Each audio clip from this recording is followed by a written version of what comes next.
that you spoke with Delegate Cox earlier today. What was that conversation like? We had a really nice and brief conversation, but he was very gracious, and he not only congratulated me on the win and the campaign, but said that that he would really felt that we had a spirited conversation throughout this race. And we talked a little bit about his son, who was actually a member of the 82nd Airborne Division, which is my old unit. And I'm thankful for the call, and I'm really excited to get to work on behalf of the people of the state. Was there an official concession on the call? There was, yes, yes. So he officially he conceded. He acknowledged that we won, and offered offered to support the transition, however we see fit. I want to ask you about the moment that we saw last night, a photo that was taken by the Associated Press showing the moment you, along with your wife and children, found out that you were the projected winner. What was going through your mind at that moment? We were watching other returns coming in, and then on the television, and literally then we saw our face pop up, and how it projected us as the winner. And it was a lot. It was very emotional. It was a time when we saw how we were going at this now for over a year and a half, just trying to talk to as many voters and as many Marylanders as possible about their hopes and their dreams and their ambitions, and sharing a bit about our vision and our values, and to see how in such a resounding fashion that the state said they're putting their trust in us and in the Moore Miller administration to lead in this moment. It was very emotional and very humbling. 8 o'clock hit, and we saw the results come from the Associated Press, saying that you were the projected winner. Were you surprised that the results came out so quickly? Well, we were thankful, because I think what it showed was that the people of this state, they have given us a mandate. That in this race, and look at the overwhelming nature of the victory, that the state is ready. The state is ready to go fast. The state is ready to be bold. The state is ready to work together. And as we said, when you look at the numbers that came out around the state, it was not just a victory, but you saw how we saw victories in parts of the state that were Democratic, Independent, and Republican parts of the state, where I think people are tired of being at each other's throats. They're tired of caring more about who did the idea originate from than is it a good idea. And so that was a really exciting thing, is that not just that we won, it was how we won that I think just really gives us a great deal of confidence going into January. We are just finding out that you will be meeting with Governor Larry Hogan tomorrow for the transition process to earnestly begin. What are your key priorities in this 2-month period? I think the key priority is that we are going to, be establishing a transition and transformation team that is going to ensure that come January, come inauguration, we're ready to go. And that means having pieces in place that's going to show a measure of not just continuity of government, but showing the frame in the way that we're approaching government, that we believe in, and we will have an administration that is going to look like the state of Maryland, but that's also going to be remarkably competent, remarkably transparent, and remarkably efficient when it comes to really doing the people's business. And so we are going to be making sure that over these next months we are assembling and building the team that is going to lead Maryland into the future. In assembling your team, your cabinet, what are the key posts that are a priority for you to look into right now? What positions? I think we're going to ensure that every position is an important one within our administration. That there is not going to be a single position that is not, and a single person who's going to be taken on this position that is not both going to understand the gravity and the weight and the importance of that role, but that's also not going to understand the guidelines that our administration is laying out in terms of our vision and our values. But you will see in very short order, there will be announcements and movements to show some of the first positions that we'll be laying out. I know that everyone in your eyes is equal, but are there certain positions that you believe should be filled first before others, just because of the importance of those positions? Yeah, I think we're definitely moving hard to ensure that that we're prioritizing certain roles and certain responsibilities. But I think that we are taking the same urgency with positions within the executive leadership in the second floor in Annapolis, as we are with taking with cabinet secretaries, as we are with taking with agency heads.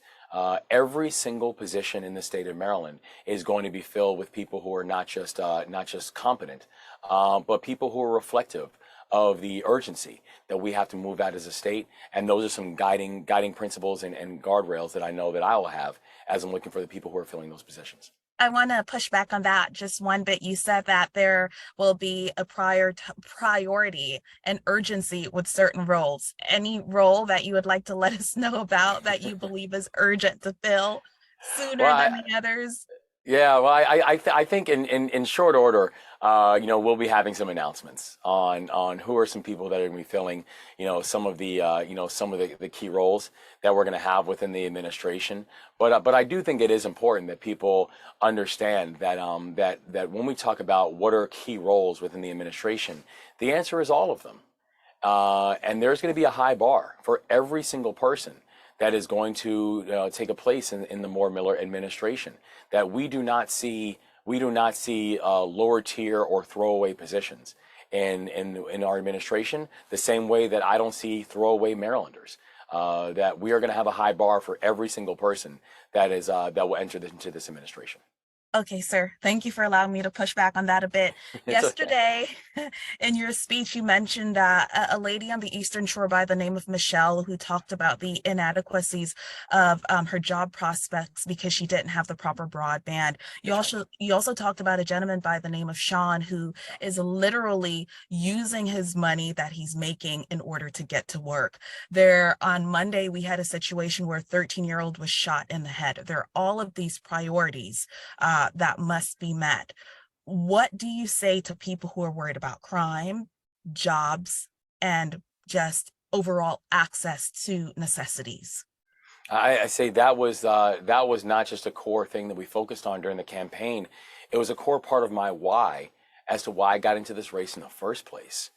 We cannot have a society where opportunity is readily available to some and it's just dangerously absent to others.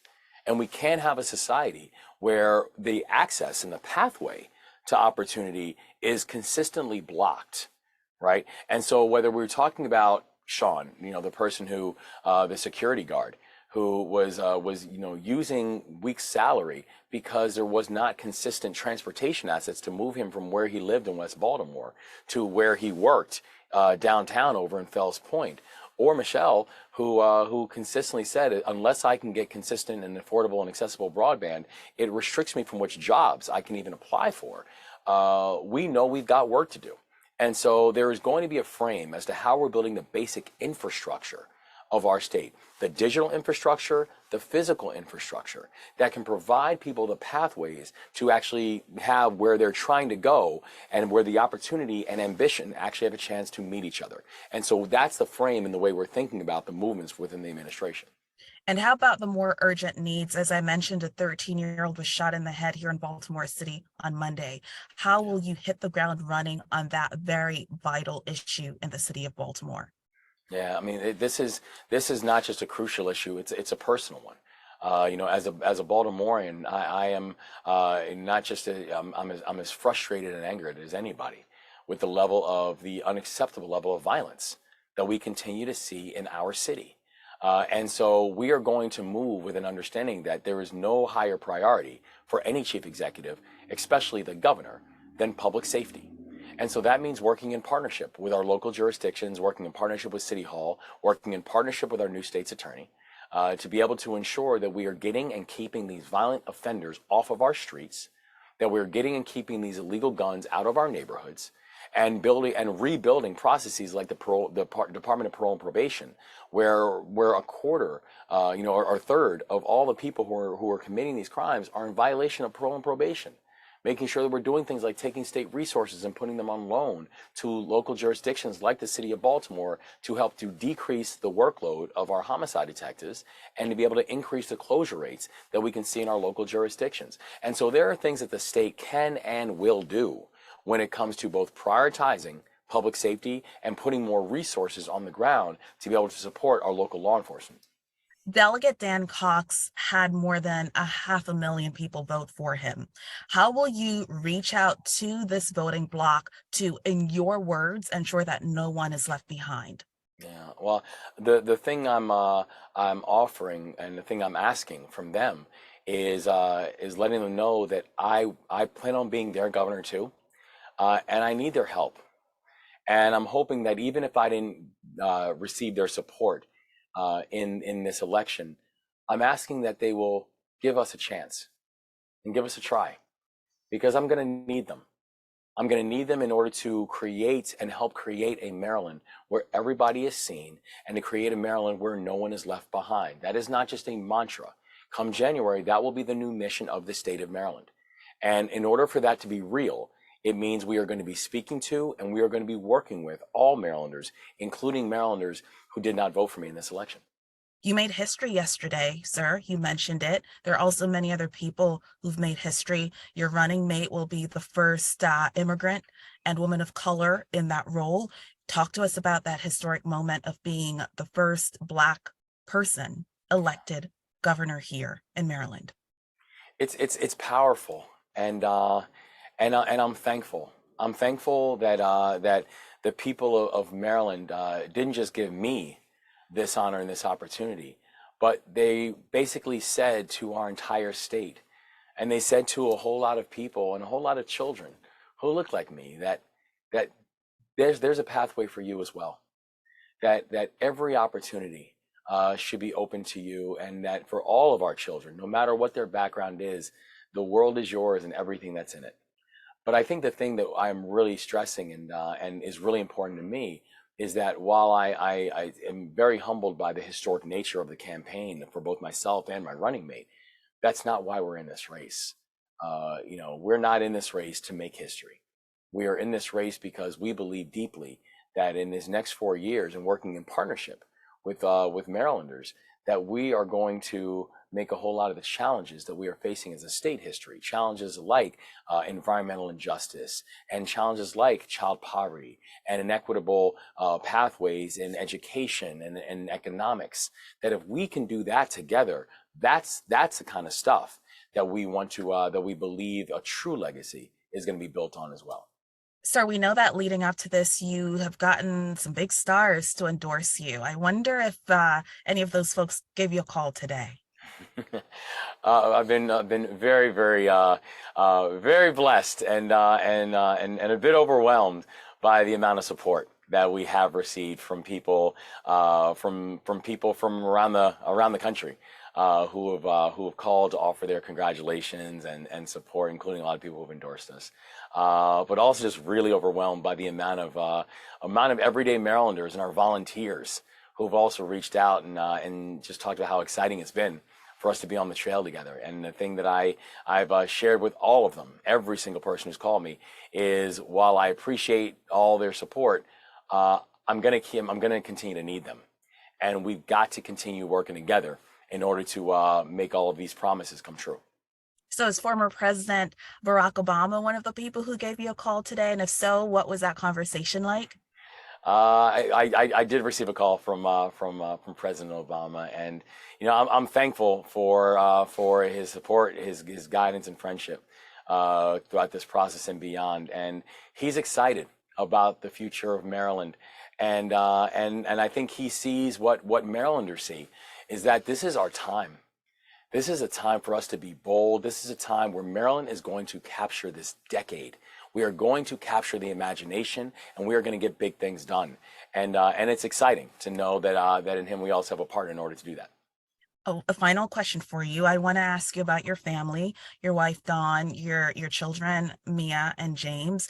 What are they doing today? What is their reaction with everything that's going on? I guess you could start with your wife.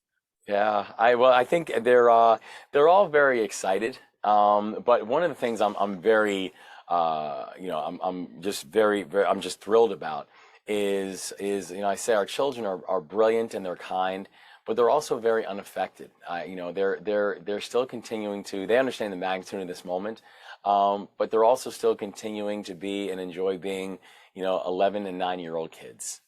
And I'm thankful that also for our friends and our family, they really have, kind of cocooned them from a lot of this stuff. So they're having a great day, and I think that and they're excited about this journey that we'll be making as a family.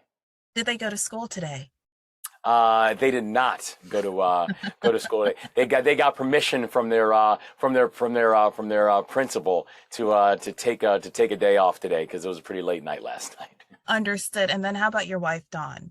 She's doing well, and I think and she's the state is going to have a remarkable first lady in Dawn Moore, and I think that right now when I think about the journey that we've been on, I could not have done it without her. I mean, we are, she is, as I say, she's my best friend and she is my fiercest protector. And I'm just so happy and excited that the state is just continuing to get a chance to fall in love with her in a way that I have been just completely in love with her for over 15 years. Sir, is there anything that I did not ask you that we need to know? Um, What are you I don't looking think so. forward to for tomorrow with your meeting with the governor? Well, I'm looking forward to tomorrow just being a continuation of us getting to work. I said last night that tonight we celebrate and tomorrow we get to work. And I meant that. So even today already we are continuing to build the process where come January, come inauguration, the Moore Miller administration is going to be ready. And what we're asking for the people of the state of Maryland is continue to be our partners. That democracy is not a day. Democracy is not just a singular action. Democracy is participatory, right? Democracy means that you are always going to be engaged and involved in this process. And my ask for people, whether I earned your support yesterday or not, is that I need you now. And so that's the thing I'm really, we're really geared